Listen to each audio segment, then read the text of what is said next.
લોકસભાની ચૂંટણીને ધ્યાનમાં રાખી ભાજપ એક તરફ સેન્સ પ્રક્રિયા હાથ ધરી રહ્યું છે તો બીજી તરફ આ ચૂંટણીમાં જંગી બહુમત મેળવવા માટેની કવાયત પણ શરૂ કરાઈ છે। પ્રધાનમંત્રી નરેન્દ્ર મોદી 3 લોકસભા દીઠ એક મહાસભા ગજવે તે માટે પ્રદેશ ભાજપે આયોજન કરી રાખ્યું છે। આમ 3 લોકસભાની બેઠક દીઠ એક રેલી, રોડ શો અને મહાસભાની તૈયારીઓ હવે પક્ષે તૈયાર કરી છે। પરપ્રાંતીય વોટ બેંક પર વધુમાં વધુ મતદાન મળી રહે તે માટે 40થી વધુ રાષ્ટ્રીય નેતાઓને ગુજરાતમાં લાવવાની તૈયારીઓ પણ શરૂ કરી દેવાઈ છે। મહત્વનું છે કે પ્રધાનમંત્રી મોદી, રાષ્ટ્રીય નેતાઓ સહિતના ભાજપના રાષ્ટ્રીય અધ્યક્ષ અમિત શાહ પણ ગુજરાતમાં 6થી વધુ સભાઓ ગજવી શકે છે। સંવાદદાતા અનિલ પટેલ ફોન લાઈન પર જોડાઈ ગયા છે। અનિલ, હવે ચૂંટણીને લઈને ભાજપમાં કવાયત તેજ, સ્ટાર પ્રચારકો પર ચર્ચા, આ સાથે વડાપ્રધાન નરેન્દ્ર મોદી અને અમિત શાહ પણ આવનારા દિવસોમાં સભા કરશે, તેના પર પણ રણનીતિ પર કામ કરી રહ્યું છે ભાજપ। ખાસ કરીને જે રીતે સૂત્રો તરફથી માહિતી મળી રહી છે અને આ તૈયારીઓને આખરી ઓપ આપવાની જે કવાયત છે તેના ઉપર ઓમ માથુર પોતે હવે લાગી ચૂક્યા છે।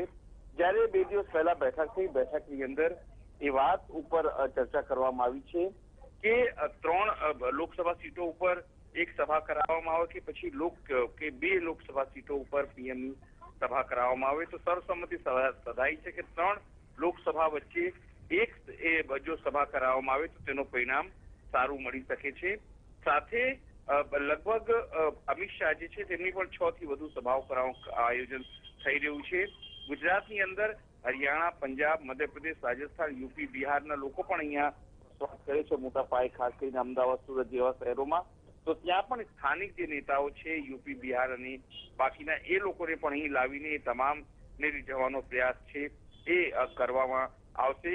તે સિવાય જ્યારે ત્રીજા તબક્કામાં ગુજરાતનું ઇલેક્શન છે 23 તારીખ પછી ગુજરાતના સીએમ, પ્રદેશ પ્રમુખ અને તમામ જે કેબિનેટ પ્રધાનો છે અને જે લોકો પહેલા પણ મધ્યપ્રદેશ, રાજસ્થાન અને યુપી સહિતના વિસ્તારોમાં જઈને પ્રચાર કરી ચૂક્યા છે એ તમામ લોકોને પણ જવાબદારી સોંપાશે કે તે તમામ લોકો પણ એ તે વિસ્તારમાં જ્યાં ગુજરાતીઓની વસ્તી છે થોડી ઘણી પણ ત્યાં જઈને એ સ્થિતિ માટે પ્રચાર કરે અને ગુજરાતને કમસે કમ બીજેપીને જીતાડવા માટે આ તમામ જે પ્રક્રિયા છે તે કરશે।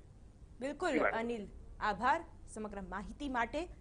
તો 23મી એપ્રિલે ગુજરાતમાં મતદાન થવાનું છે। 38 દિવસનો સમય બાકી છે અને ભાજપ જે ગઢ કહેવાય ગુજરાત તેને ગુમાવવા નથી માંગતો। આ વખતે પણ 26માંથી 26 બેઠકોનો ટાર્ગેટ અને તેવામાં વડાપ્રધાન મોદીની ગુજરાતમાં હાજરી, આ સાથે સ્ટાર પ્રચારકો પણ ઝંઝાવાતી સભાઓ કરશે।